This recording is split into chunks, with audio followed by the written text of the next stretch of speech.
अस्सलाम वालेकुम नाज़रीन, सराबर कदाब से मुखातिब है। तमाम तर तारीफ़ें नबी आखिर-ज़मां पर जो वजह तख्लीक़ कायनात हैं, जिनकी वजह से आप हैं, जिनकी वजह से मैं हूँ और जिनकी वजह से कुल कायनात है। आप सबको जुम्मा मुबारक हो। नाज़रीन, आज़ाद कश्मीर के अंदर सूरत-ए-हाल फ्यूल कर रही है और एक दफ़ा फिर सूरत-ए-हाल एक मैसिव डेमोन्स्ट्रेशन यानी एक बड़े एहतजाज की तरफ चली गई है। अवामी एक्शन कमेटी ने आज़ाद कश्मीर के अंदर एसओपीज़ जारी कर दिए हैं और उसका जो पहला एसओपी है वो ये है कि कोई भी बंदा नकाब नहीं ओढ़ सकता, यानी कि चेहरा नहीं ढांप सकता, मुंह नहीं ढांपेगा। कोई भी बंदा मास्क भी नहीं पहनेगा, यानी मेरी तरह आपने अपने खूबसूरत चेहरे को, अपने हुस्न को, अपनी खूबसूरत मुस्कुराहट को अवाम में बिखेरना है।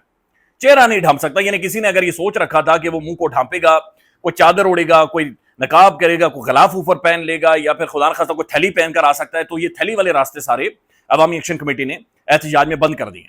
दूसरा नाज़रीन एसओपी ये है कि कोई भी बंदा वेपन अपने साथ नहीं रख सकता, हथियार अपने साथ नहीं रखेगा। तीसरा ये है कि भाई किसी भी तरह की नफरत अंगेज या शर अंगेज गुफ्तगू या बातचीत किसी भी इदारे, इंस्टीट्यूशन, रियासत के खिलाफ, स्टेट के खिलाफ, किसी भी शख्सियत के खिलाफ नहीं होगी, क्योंकि ये अवामी राइट्स की तहरीक है।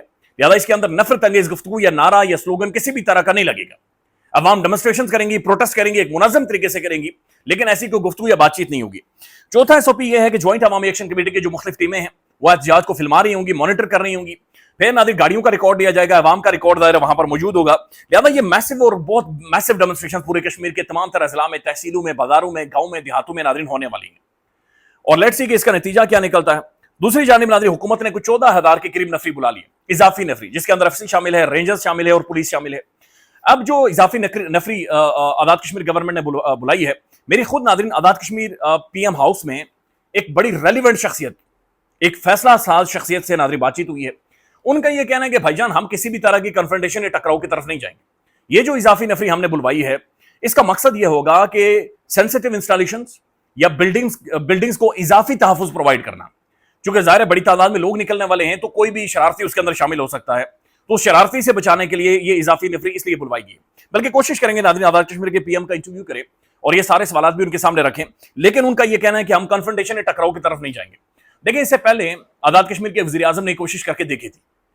उसने नाज़रीन बाकायदा से अपने बटन खोल के, बेड़े खोल कर उसने नारा लगाया था, या बल्कि उसने तकरीर में, प्रेस कॉन्फ्रेंस में बातचीत की थी कि क्वाला पुल पार करके दिखाओ। नाज़रीन क्वाला भी पुल पार हुआ और उस प्राइम मिनिस्टर को अवाम ने लैम डक बना दिया था। आज तक उसके कानों से नाज़रीन हुई की आवाजें नहीं की। प्राइम मिनिस्टर की जो कुर्सी थी नाज़रीन, वो कुर्सी पर बैठना उस प्राइम मिनिस्टर के लिए अजाब बन गया था। अवाम ने उस कुर्सी को इतना गर्म कर दिया था, इतना तत्ता कर दिया था कि प्राइम मिनिस्टर साहब को फिर जाना पड़ा। लिहाजा मौजूदा गवर्नमेंट की जो पॉलिसी नजर आ रही है या जो स्टैंडिंग नजर आ रही है, की तरफ बुला तो रहे हैं वो नफरी, लेकिन वो ये कह रही है, पोजीशन उनकी ये है या पब्लिक पोस्चरिंग उनकी ये है, या ऑफ द रिकॉर्ड भी वो जो बातचीत कर रहे हैं वो ये कह रहे हैं कि भाई हम कन्फ्रंटेशन की तरफ या टकराव की तरफ या अवाम को या लोगों को आमने सामने हम नहीं करेंगे। साथ साथ इन्होंने एक रेफरेंस आज़ाद कश्मीर गवर्नमेंट ने नाज़रीन सुप्रीम कोर्ट में भेज दिया है और सुप्रीम कोर्ट से वो तशरीह, सुप्रीम कोर्ट से राय मांग रहे। मामला नाज़रीन उसूली तौर पर देखें तो आईनी है, मामला असेंबली के अंदर रिजॉल्व होना है और ये असेंबली से ही सॉर्ट आउट होगा, लेकिन उसका तरीकाकार क्या है। अवामी एक्शन कमेटी आपके साथ बैठी भी, उन्होंने एहतजाज भी किया, उन्होंने आपको समझाया भी, एक्सप्लेन भी किया, वजाहत भी दी, आपने एग्री भी किया, टेलीविजन पर आकर प्रेस टॉक भी हुई, गुफ्तगू भी हुई, बातचीत भी हुई, लेकिन स्टिल उसके ऊपर अमल दरामद नहीं हुआ। अवामी एक्शन कमेटी की पोजीशन या स्टैंडिंग ये है कि महाजरों को आप बेशक अकोमोडेट करें, लेकिन जो आज़ाद कश्मीर असेंबली के अंदर जो मनूवरिंग होती है, जो मैनेजेबिलिटी होती है, उसे खत्म कर दें। यानी कि असरअंदाज ना हो आज़ाद कश्मीर के अंदर गवर्नमेंट बनाने में या गवर्नमेंट गिराने में। फिर जो आज़ाद कश्मीर के अंदर नाज़रीन जो वसाइल हैं या जो रोकड़ा है, माल है, भाई दमड़ी है, जो पैसा है, पैसे ये किस बुनियाद पर लेते हैं। यानी पाकिस्तान के मुख्तलिफ शहरों से आकर नाज़रीन एक पार्लियामेंटेरियन कश्मीर का बोरे भर भर कर नाज़रीन वो पैसों के लेकर जाता है और वो किधर लगाता है। लिहाजा वो इस चीज के ऊपर अवामी एक्शन कमेटी खड़ी है। पाकिस्तान में नाज़रीन खास किस्म का एक कवालों का तबका खड़ा हो गया है और ये हर दफा कवाल खड़े हो जाते हैं और अजीब और गरीब किस्म का ये बयानियां बनाते हैं। उनका ये कहना शुरू हो गया कि वो कहना शुरू हो गए कि ये जो ज्वाइंट अवामी एक्शन कमेटी के लोग हैं, एक तो ये रियासत मुखालिफ है, दूसरा ये इंडियन एजेंट है और ये भारतीय एजेंटों की बुनियाद पर किरदार अदा करते हैं। मैं खुद नाज़रीन कश्मीर से हूं, मेरा ताल्लुक कश्मीर से है। हम लानत भेजते हैं नाज़रीन इंडिया के ऊपर, हम लानत भेजते हैं गौरवारिया के ऊपर, हम लानत भेजते हैं किसी भी तरह की ऐसी भारतीय प्रॉक्सी के ऊपर। और मैं खुद पर्सनली जानता हूं नाज़रीन ज्वाइंट अवामी एक्शन कमेटी के लोगों को, ये मेरे अपने बाजारों से, मेरे अपने शहरों से, और वो सब नाज़रीन मुझसे ज्यादा लानत भेजते हैं ऐसी किसी भी भारतीय एक्टिविटी पर या भारतीय प्रॉक्सी के ऊपर। लिहाजा ये एक जेन्युइन उसूली तौर पर उसूल के ऊपर खड़े होकर एक पोजीशन है जो वहां की अवाम की पोजीशन है, इसे नाज़रीन कवालों के जरिए खत्म नहीं किया जा सकता या सॉर्ट आउट नहीं किया जा सकता। आई स्टिल होप, और हमारी दुआ यही है नाज़रीन कि इसका कोई ना कोई हल निकले और ये सूरत हाल टकराव की तरफ पब्लिक सड़कों पर आ जाए और उस दिस इज हाउ ना निकले, डेमोन्स्ट्रेशन के जरिए ना निकले, बल्कि बैठकर इसका कोई ना कोई हल निकाला जाए। लेट्स सी सूरत हाल नाज़रीन किस तरफ जाती है। दूसरी जानिब नाज़रीन जो एक मामला था मुस्लिम लीग नून के एमपीए साकिब चद्दड़ साहब का। अच्छा, साकिब चद्दड़ साहब नाज़रीन ये एक अदाकारा है मोमिना इकबाल, ये उस खातून को नाज़रीन उनके साथ जो इनका रिलेशनशिप रहा उसके बाद ये उन्हें ब्लैकमेल करते रहे। अब नाज़रीन जो एक इनके ऊपर एफआईआर हुई है उसके मुताबिक पीका एक्ट के तहत एफआईआर हुई है, यानी पाकिस्तानी इलेक्ट्रॉनिक क्राइम एक्ट के तहत। उसके मुताबिक जो साकिब चद्दड़ साहब हैं, इनका जो मोबाइल फोन है ये इन्होंने एनसीसीआईए को दिया था, उसके अंदर से बहुत सारी चीजें डिलीट करके, बहुत सारी चीजें खत्म करके, यानी चद्दड़ साहब ने रात की तारीकी में डंडा मारा। अब वो जो उसका जो फॉरेंसिक हुआ है उसमें से जो डेटा निकला है उसके मुताबिक इन्होंने कोई नाजिबा किस्म की वीडियोस और तस्वीरें अदाकारा मोमिना इकबाल की रखी हुई थी, और ये अदाकारा मोमिना इकबाल को भी भेजते रहे वो नाजिबा वीडियोस और तस्वीरें, और ये उनकी बहन को भी भेजते रहे, और फिर ये बकायदा से उनके जरिए उस खातून को नाज़रीन ब्लैकमेल करते रहे। एक एमपीए पाकिस्तान मुस्लिम लीग नून का एक पार्लियामेंटेरियन नाज़रीन एक एक्ट्रेस को एआई जनरेटेड या फिर पता नहीं रियल या क्या कहानी है नाजिबा वीडियोस के जरिए नाज़रीन आप अंदाजा लगाएं वो उन्हें ब्लैकमेल करते रहे और शदीद किस्म की ज़हनी अजियत देते रहे। तो इनके ऊपर बकायदा से नाज़रीन ये एक एफआईआर दर्ज होगी, पर्चा हो गया इनके ऊपर कि भाई ये मुख्तलिफ वीडियोस और तस्वीरों का इस्तेमाल करते हुए इस खातून के खिलाफ बकायदा से ये हरासमेंट करते रहे और ब्लैकमेलिंग करते रहे। मुस्लिम लीग नून को नाज़रीन बड़ी एक क्लियर पोजीशन लेनी पड़ेगी। मरीम साहबा ने एक ट्वीट किया था और ट्वीट के अंदर नाज़रीन कुछ चीजें उन्होंने बड़ी ठीक की थी। उन्होंने बड़ा वाज़ेह तौर पर यह कहा था कि किसी भी तरह का मवाद आप सामने रखते हुए या अपने पास रखते हुए किसी भी खातून को ब्लैकमेल नहीं कर सकते। खातून क्या नाज़रीन, किसी मर्द को भी आप ब्लैकमेल नहीं कर सकते। और फिर नाज़रीन एक ऐसा टाइम जब आप रिलेशनशिप में रहे हो, यानी कॉन्सेंट के साथ आप दोनों किसी ना किसी ताल्लुक में रहे हो, और उसके बाद अचानक आपको यह महसूस हो कि नहीं नहीं नहीं नहीं इसने मेरे साथ शादी नहीं की, लिहाजा मेरी कोई ईगो हर्ट हो गई है, या मेरी जो बहुत बड़ी खौफनाक किस्म की गैरत का जो मेरे अंदर मादा था वो हर्ट हो रहा है, लिहाजा आप ब्लैकमेलिंग शुरू कर दें। ये नहीं होना चाहिए। मरीम नवाज को नाज़रीन मजीद इसके ऊपर पोजीशन या स्टैंडिंग वाज़ेह तौर पर लेनी चाहिए। दूसरी जानिब नाज़रीन गिलगित बल्तिस्तान, वहां पर इंतखाबात होने, इलेक्शन होने हैं, एक साइलेंट वोटर है जो सरप्राइज कर सकता है, और लेट्स सी कि वो क्या सूरत हाल बनती है। लेकिन नाज़रीन हबीब अकरम साहब पाकिस्तान के प्रोमिनेंट जर्नलिस्ट हैं, पाकिस्तान के बहुत बड़े नाज़रीन आप कह सकते हैं कि तजियाकार हैं, एक बड़ी रैशनल किस्म की गुफ्तगू करते हैं, एक बड़ी संजीदा किस्म की गुफ्तगू करते हैं, बातचीत करते हैं, एक इंतहाई पैट्रियोट नाज़रीन, एक बड़े जबरदस्त प्रोमिनेंट साफी हैं। उनके खिलाफ एक अजीब व गरीब किस्म की कैंपेन शुरू करवा दी गई है। हबीब अकरम साहब ने कुछ एक वहां पर जीबी में जाकर नाज़रीन उन्होंने सर्वेज किए, और उन सर्वेज के मुताबिक तहरीक इंसाफ की वो पोजीशन नहीं थी जो पीपल्स पार्टी की या मुस्लिम लीग नून की थी। अच्छा, सर्वेज का मतलब हरगिज ये नहीं होता कि भाई सर्वेज ही फैसला करेंगे कि इलेक्शन किस तरफ जाएगा किस तरफ नहीं जाएगा। बादों का लोग ये पोजीशन ले लेते हैं कि वो पब्लिक के सामने या मीडिया के सामने नहीं बोलते। एक साइलेंट वोटर होता है, एक खामोश वोटर होता है, वो बाजों का पब्लिक पोजीशन जो लेता है, वो जब पोलिंग बूथ के अंदर जाता है वो अलग पोजीशन ले लेता है। लेकिन बहरहाल नाज़रीन हबीब अकरम साहब ने कुछ सर्वेज किए और उसके बाद उनके खिलाफ कैंपेन शुरू कर दी गई।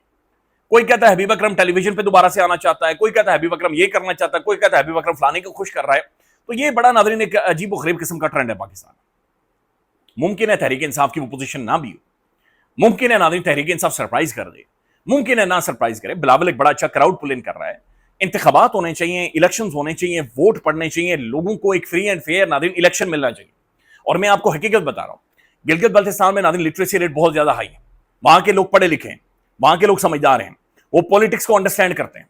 लिहाजा जो मर्जी जिस तरह की भी इंजीनियरिंग हो जाए, वो लोग अपने पॉलिटिकल राइट को एक्सरसाइज करते हुए इस बात को यकीनी बनाएंगे कि डेमोक्रेसी, जमहूरियत, freedom of speech, freedom of expression, right to politics ये हर तरह से प्रिजर्व हो, और ये आपको सरप्राइज मिलेगा जीबी में। लिहाजा जो तनकीद हो रही है हबीब अकरम साहब के ऊपर नाज़रीन, ये बड़ी अजीब व गरीब किस्म की तनकीद है, और ये गैर जरूरी तनकीद है कि भाई आप ये करना चाह रहे हैं या वो करना चाह रहे हैं। भाई कुछ थोड़ा सा रहने दें लोगों को। पाकिस्तान के अंदर जो संजीदा लोग हैं, जो वाकईतन एक मेरिट के ऊपर बैठकर तजिए करते हैं, रिपोर्टिंग करते हैं, बातचीत करते हैं, चंद लोगों को कम से कम पाकिस्तान के अंदर रहने दें। अब नाज़रीन मिडिल ईस्ट से खबर यह है कि डोनाल्ड जे ट्रम्प के खिलाफ नाज़रीन बगावत हो गई है उसकी अपनी पार्लियामेंट के अंदर। अच्छा, ट्रम्प का यह कहना है कि भाई ये जो मेरे खिलाफ खड़े हो गए ये सारे गद्दार हैं। भाई गद्दारी का सर्टिफिकेट तो हम देते हैं, गद्दारी के ठेकेदार या कौन मुहिब्बे वतन है या कौन गद्दार है उसके सर्टिफिकेट तो हमने बक्से रखे हुए। यानी ये पाकिस्तान में हमने होते हुए देखा था, फलाना भी गद्दार, फलाना भी गद्दार, तू भी गद्दार, तू भी गद्दार, मैं सही हूं, बाकी सारे गद्दार हैं और बाकी सारे मुल्क मुखालिफ हैं। अब ट्रंप नाज़रीन उसी रास्ते पर चल रहा है जिस पर हम कई सालों से चलते आ रहे हैं, ये कई दहाइयों से हम चल रहे हैं। ट्रंप के खिलाफ नाज़रीन अमेरिकन कांग्रेस के अंदर, अमेरिकन पार्लियामेंट के अंदर बाकायदा से ये वोटिंग हुई है। اور اس میں ٹرمپ کو ایران کے اندر جو جنگ ہے ناظرین اس سے امریکن کانگریس نے مکمل طور پر روک دیا ہے.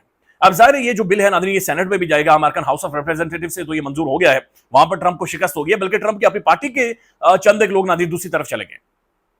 لیکن اب یہ سینٹ میں جائے گا اور اس کے بعد یہ منظور ہوگا, اور اس کے بعد مکمل طور پر ناظرین ٹرمپ کے پاس کوئی یعنی راستہ ہی نہیں بچتا کہ وہ ایران سے دم دبا کر اسے باہر نکالا جائے گا, اور بلکہ امریکن خود گھسیٹ کر اسے وہاں سے باہر نکالیں گے.